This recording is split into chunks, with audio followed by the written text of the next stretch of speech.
Begini, intinya adalah pembangunan infrastruktur tidak boleh hanya sekedar membangun, tetapi harus berdampak langsung. Misalnya tadi, kalau kita ingin membangun bendungan, harus dipastikan dampaknya bisa dirasakan tidak secara langsung untuk peningkatan produktivitas pertanian kita. Artinya harus tersambung dengan saluran-saluran irigasi.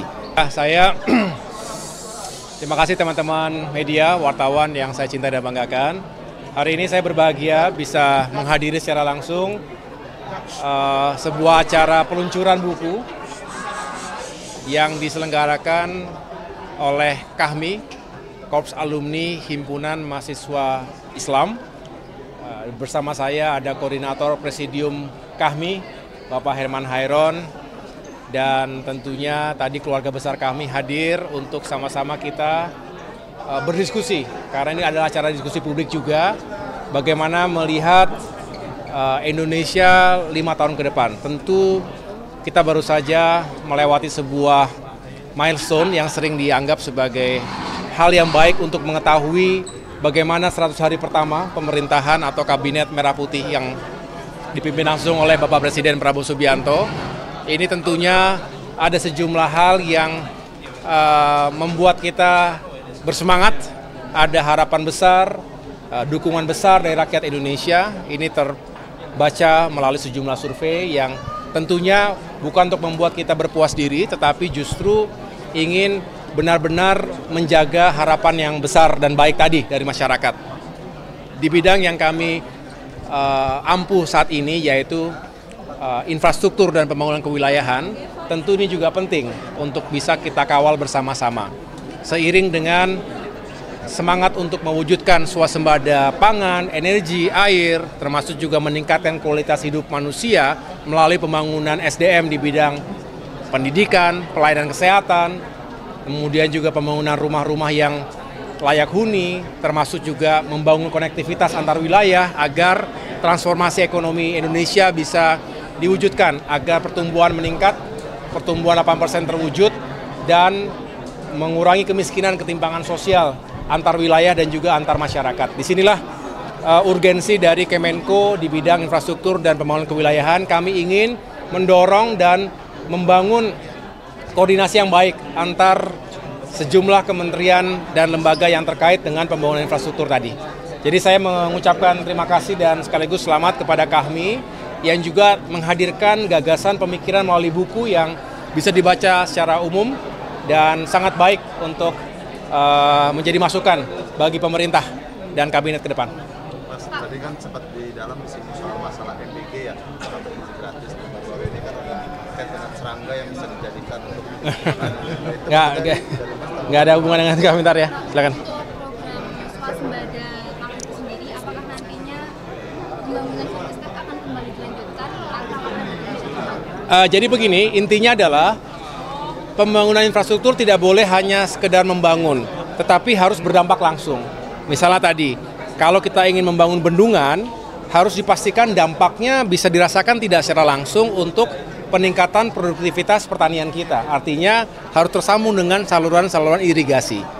Nah, bendungan, sekali lagi menggunakan contoh bendungan, ini juga tidak hanya untuk suplai air bersih, tidak hanya untuk pengairan sawah, tetapi juga bagaimana bisa dioptimalkan untuk pembangkit listrik, baik PLTA maupun pembangkit listrik tenaga surya yang sifatnya terapung, ya menggunakan solar panel dan lain sebagainya.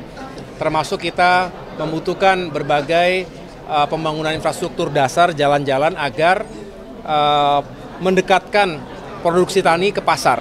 Jadi banyak hal yang terkait dengan infrastruktur yang kalau dijalankan dengan optimal bisa mendukung tadi terciptanya swasembada pangan.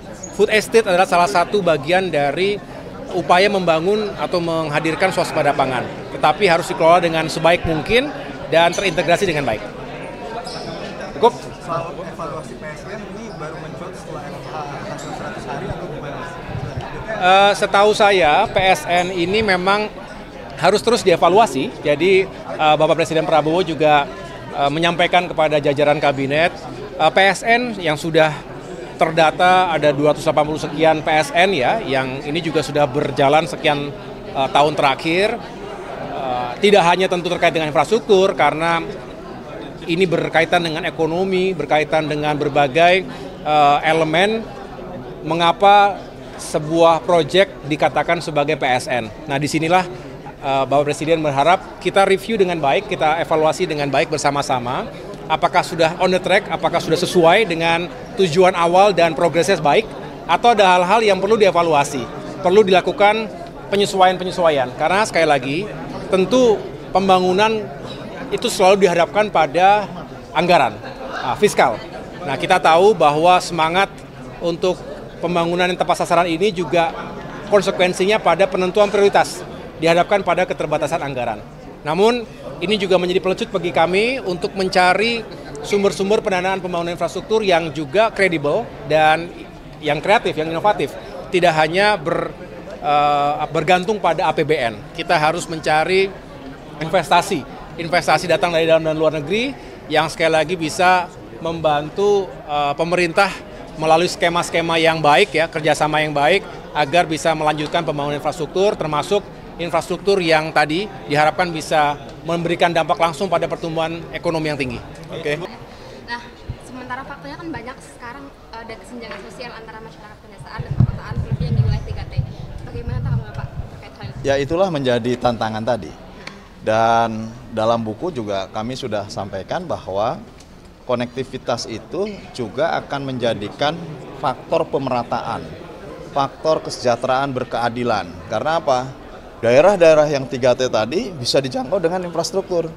Oleh karena tadi selaras dengan apa yang disampaikan oleh Menko Infrastruktur, bahwa memang pembangunan diarahkan bukan hanya bisa membangun, tetapi nilai manfaatnya yang tentu itu juga akan menjadi key performance indicator.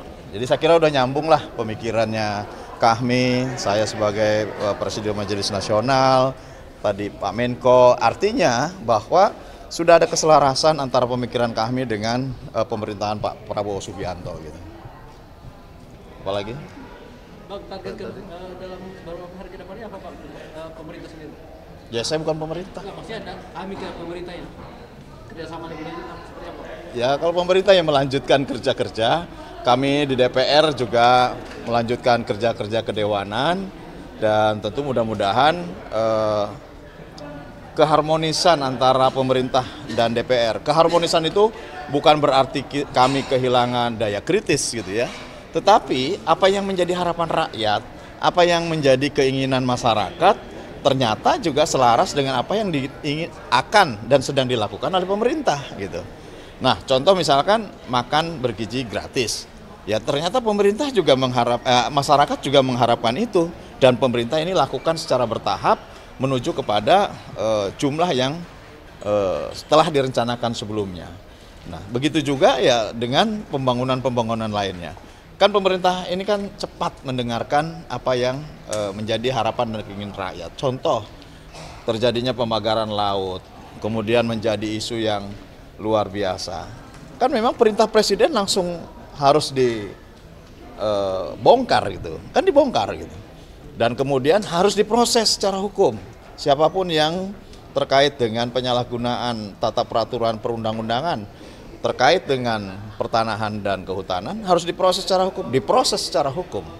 Artinya bahwa selama pemerintah ini menjalankan tugasnya selaras dengan harapan dan keinginan rakyat, tentu juga DPR mendukungnya. Sehingga betul-betul saat ini antara pemerintah dan DPR sejalan, sehingga saya kira ini yang terus kita lakukan. Semoga saja ke depan seluruh keinginan, terutama pertumbuhan ekonomi, pemerataan pembangunan, kemudian bangkitnya ekonomi baru, dan tentu berbagai pembangunan di sektor infrastruktur yang tadi disampaikan dari sisi harapan dan tantangannya oleh Menko Infrastruktur, kemudian pembangunan kemasyarakatan, pembangunan sumber daya manusia, tentu sesuai dengan harapan rakyat dan amanah kemerdekaan Republik Indonesia. Tadi kan menyinggung masalah MBG.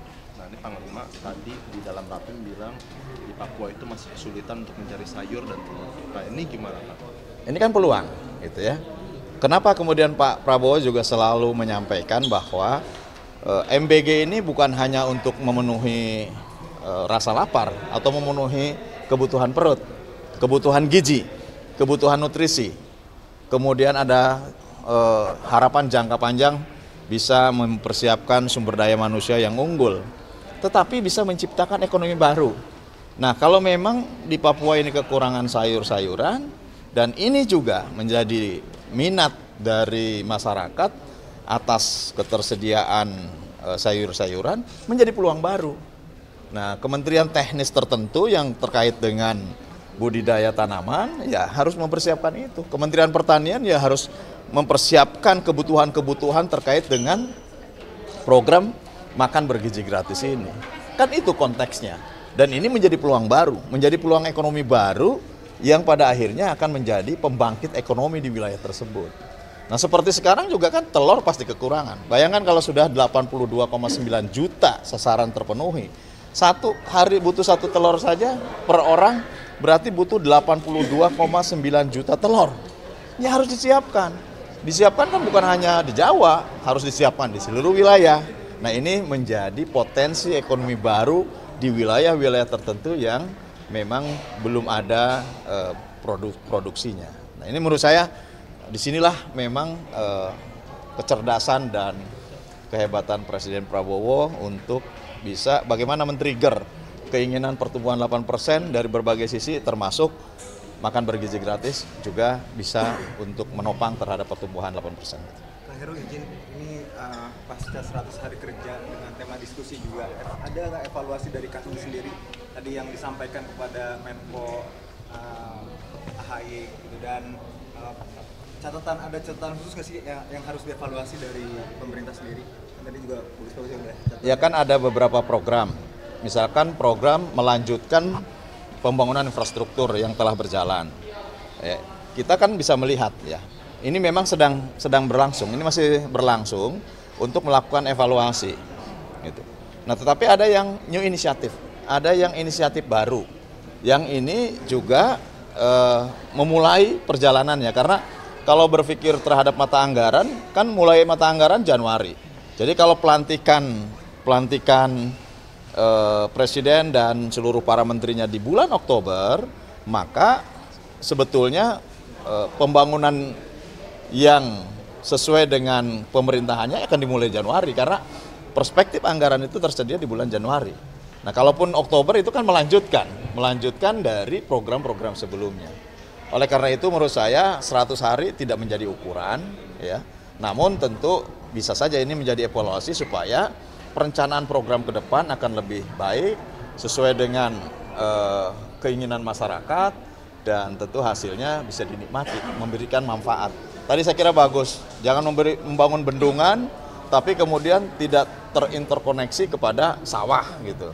Bendungan ada irigasi primernya, tidak ada sekundernya, bahkan tidak ada tersiernya. Ada sekundernya, tidak ada tersiernya, kan juga tidak masuk kepada pertanian. Ada masuk tetapi kemudian terhambat oleh jalan rel kereta api misalkan.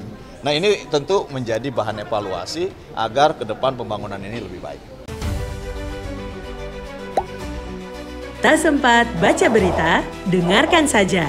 Klik text to speech di sindonews.com.